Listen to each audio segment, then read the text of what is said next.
Hey guys, Zibboyeye or just Zib is fine, and today we delve further into the Saw series, more specifically what I refer to as Saw Gen 2. But since not much changed with production this time around, we're gonna take a brief look behind the scenes. Patrick Melton and Marcus Dunstan remain writers, as they will until the 7th film, and David Hackle, production designer from Saw 2 to Saw 4, moved up to director. Well, good for him! And with that, I think it's time we start this thing.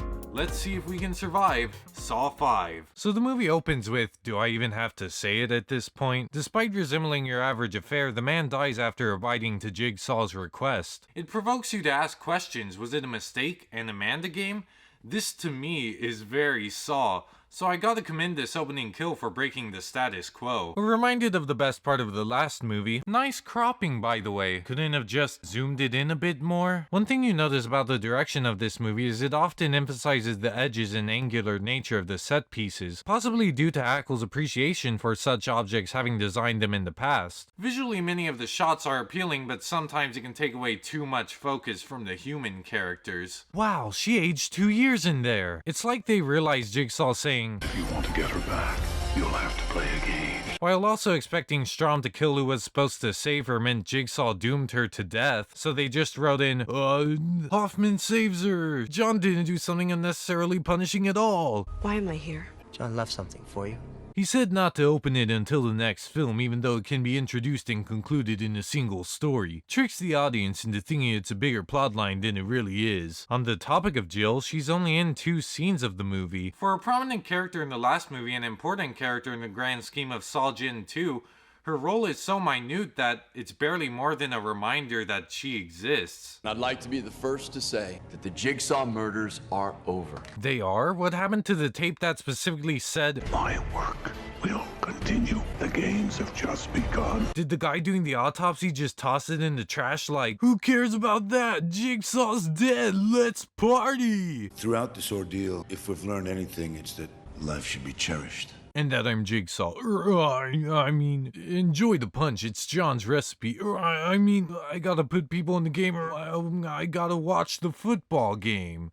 Yeah. It seems Perez couldn't make it into the movie beyond reused footage. Last thing she said was Detective Hoffman. It implies Perez found out about Hoffman, but how'd she do that? She had as little evidence as Strom did. It feels unnecessary anyway, since Strom already finds Hoffman suspicious, having come out of all this smelling like roses. Look at you. Couple of scratches and a story about how your arm straps broke. That's the excuse he fed cops? Did they not investigate the scene at all to find there was no electrical current, that it was rigged? Then it's the game. Whereas in Saw 3 and 4 we were introduced to the characters prior to their game, I like the return to form here where we start knowing nothing of the characters and learn more about them as they play. On top of that, the movie stops to allow for character interaction. A great change of pace from, oh hey, another character, dead. This time you're introduced to the characters at the beginning of their game so you can grow attached to them as they play.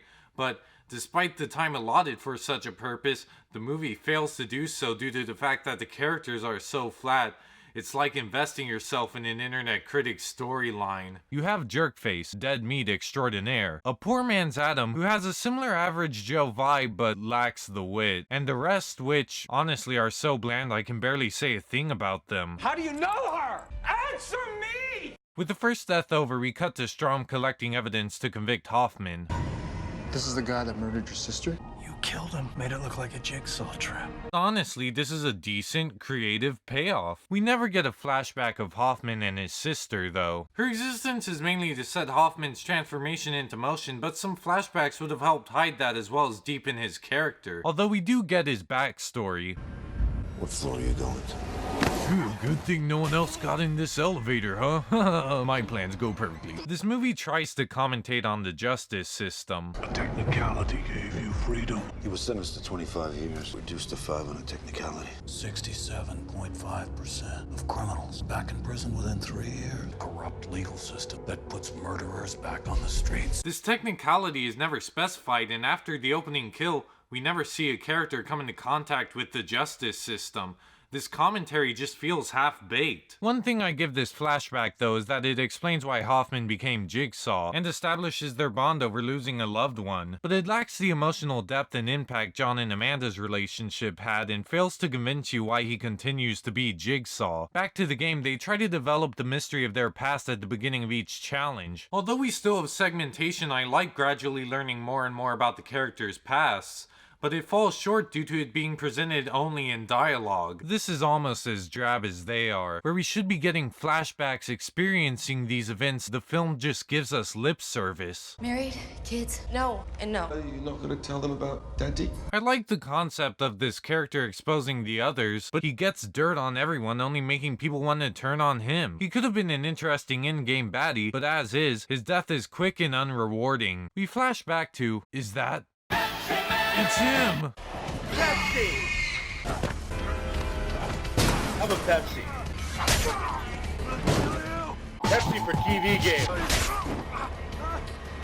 Hey, let's start the game! We get a lot of Hoffman imposed in prior events, and it makes Strom's investigation feel like an excuse for, here's what really happened. Honestly, this is worse than Amanda's flashback in Saw 3. At least that deepened her character. This just feels like a vain attempt to convince the audience Hoffman was there the whole time. I think now would be a good time to go over expansive and additive backstories. An expansive backstory has to do all of the following. Take something we know, explore it, and have importance. I think Amanda's flashback in Saw 3 is a good example of this. We knew Amanda cut herself, we find out why, and her guilt plays strongly into her emotions of the film. I would say Hoffman meeting John in this movie is expansive with how we know it happened, we questioned how, and we find out. An additive backstory, however, can either introduce something new, i.e. John in the never before mentioned clinic in the last movie, or it can just lack relevance like these scenes. His name's Tap. I know who he is. I need you to lead him to someone for me. A doctor. Backstories aside, this makes Hoffman feel even more pointless. His role went from lifting people to setting a pen somewhere? Was it too much to believe it was John who placed it in the first movie? What's next? Are we gonna find out Hoffman was the one who took a dump in the toilet? I hope not. Well, maybe in Saw 6. To make these scenes even worse, they don't even get past plot lines right. Why do you need Amanda in the game? To ensure that the rules are followed. She'll just offer choices. What happened to... Why are you back here? I wasn't being very good to myself. And even if we believe this retcon, it's worth it to risk Amanda's life just to suggest options and do nothing else? You can have something Amanda doesn't. Anonymity. Hoffman's anonymity would be a more apparent trait if we actually saw how the cops found out about Amanda in the last movie. They try to say John planned out this game since Saw 3, but there's no evidence to corroborate Hoffman's presence in any of this. There's no hint this scenario happened in Saw 3. No one believes it. It's like saying, hey, did you guys know I was in Sonic Adventure? Look, I'm right there. Look, there's me next to Sonic. Come on, why don't you guys believe me? We were all supposed to die. You were supposed to be the hero.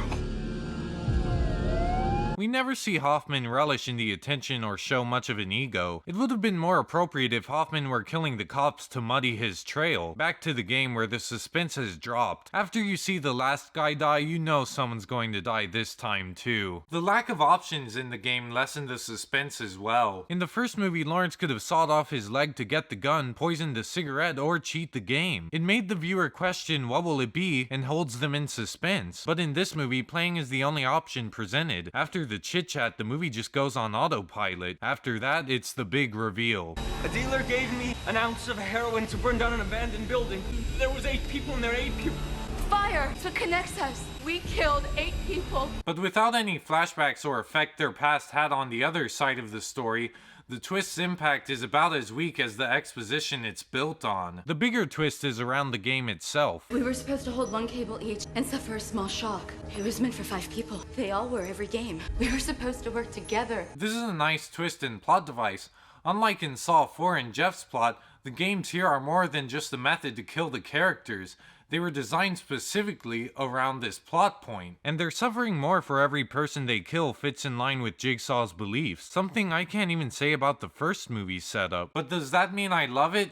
No. It's hard to care when the characters along with the presentation are dull. When you're tracking how they could have worked together, you would expect a flashy editing iconic for the series. But we just get the same dialogue-based storytelling this plot suffers from. And they don't even play Hello Zep. The first time in the series they didn't play the theme for a game's conclusion. This is one of the few times a character survives, but it lacks a feeling of importance. Lawrence had a family to get to. Matthews was trying to save his son. We saw how the games impacted each other's plots. But the most importance this has is the FBI lead investigator interpreting it as Strom's game. This is the ends meat of the story, and even if the game involved different people, different rules, all survivors, no survivors, 30-second game, 50-minute game, a whole other game entirely, the FBI lead would have found it, and the movie would have ended just the same. The game is pointless.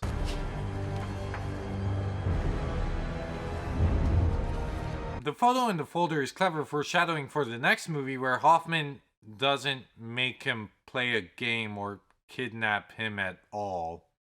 Speaking of this guy, let's go over how Hoffman tricks him. In one scene, Hoffman says, Agent Strom was theorizing about the possibility of an additional accomplice to Jigsaw. He suspected someone on the inside. Why would he say this? If Strom were Jigsaw, it would mean Strom proposed a theory pointing towards himself. Another point is Jill's last scene. I think I'm being followed. I think it's the agent who interrogated me. We never see her side of the story, so it feels like it comes out of nowhere. It's just there so the FBI lead can further suspect Strom, but even without it, the FBI lead has enough reason to believe Strom is Jigsaw that this scene feels pointless. Well, enough reason if you overlook that it would mean Strom almost killed himself, which coincidentally the script does just that. The only way to survive this room is by entering the glass box before you. I complimented the appearance of this box in the last review, and I still admire the writer's efforts to foreshadow this scene, but not to go back on my praise, considering the payoff.